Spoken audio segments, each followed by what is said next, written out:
Mwaramutse neza gayo. Yewe nitwa Niyongabo Bonaventure, nkaba mfise imyaka 28, ubu ndi muri retraite, nkaba mba muri Rohero 2, uko muhabona hari muri Rohero 2 hafi ya clinique yitwa Lana. Hari ku munsi wa kane ubusha ruheze mu masaha 4 nagiye kugira ruse muri ville, ngomba kwinjira mu modoka ntangura udadanga guta equilibre, ndamera nabi, ndabona ko ntameze neza, caninjira mu modoka, ndamara akanya ndi mu modoka nk'iminota nk'itanu, hama numva meze neza, nkambandanya kuruse zanje nahise rendez-vous ahantu kugira ngo mbone uko nari merewe. Naciye ngenda kuraba gusoma ivyanditswe harya aha kuri Rana clinique, ngenda kubisoma ndaba ivyo bavura ivyo arivyo. Hari nk'isaha 10 zo ku mugoroba, nagomba mbere no gufungura, ndeka gufungura. Ndije kuri televiziyo nk'isaha 4:30 saa 5:30 y'ijoro, ntangura kugira inyanya mu ntoke. Mu ntoke hagira inyanya bikomeye rwose, haza akanya bitandukira mu maguru ibinyanya nyine. Hanyuma nshamiyeho twari kumwe madamu n'abandi yuko ari AVC atakindi, ndibaza ko ari AVC,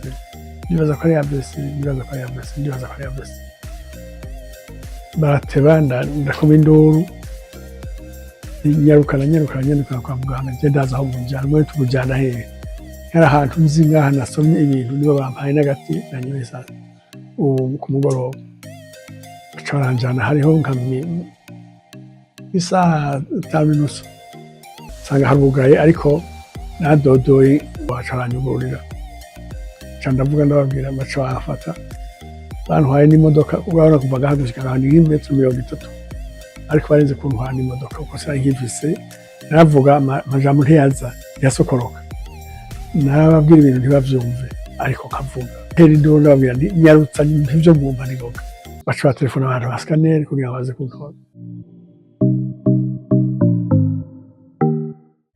banyakiriye neza kuko ni jewe nyene nari muri urgence.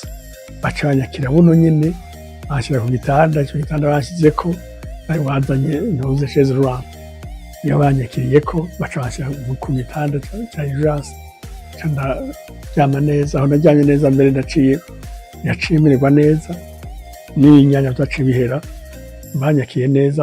Bari bamaze kubona icyo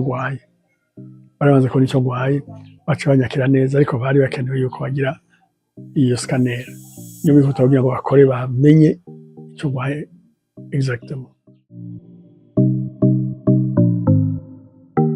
Zako ikintu cya mbere no kuraba abari muri iyo domaine yerekeye AVC nk'iyo clinique. Urabona ko ari clinique spécialisée, yaciye ubona buno nyene ikiguha n'imodoka yo kujyana gushika na destination yo kujyana muri ntubuze muri aho bakugirira scanner. Urabona ko ari ikintu gihambaye cyane rwose. Ubu n'ukuri nababwira yuko bijya neza para kuguru gusa, aho nyene n'ibintu secondaire azomara iminsi, ariko uko nari imeze icyo gihe ubugira ibinyanya hirya no hino ukavuga hagire habe nta na kimwe wumva mu mubiri, aho mugaje usanga watambutse bisanzwe, ibintu bihambaye cyane rwose. Namwe nyene ndabashimiye ko mwaje kugira ngo abandi bose bazomenye ko ibintu n'ukuri n'ibintu bihambaye cyane rwose, bihambaye n'ejo bundi abantu bazabwira bazobaze bagende biture mu muganga kandi basabe intervention, ntibaje kwivura ngo bivure ibi n'ibi. Bibaza ko ari ibirozi atari ibirozi, bibaza ko ari ibindi bindi atari ibindi. Ni ukugenda ku muganga ufise malaise, ukagenda ku muganga abijejwe. Namwe murakoze.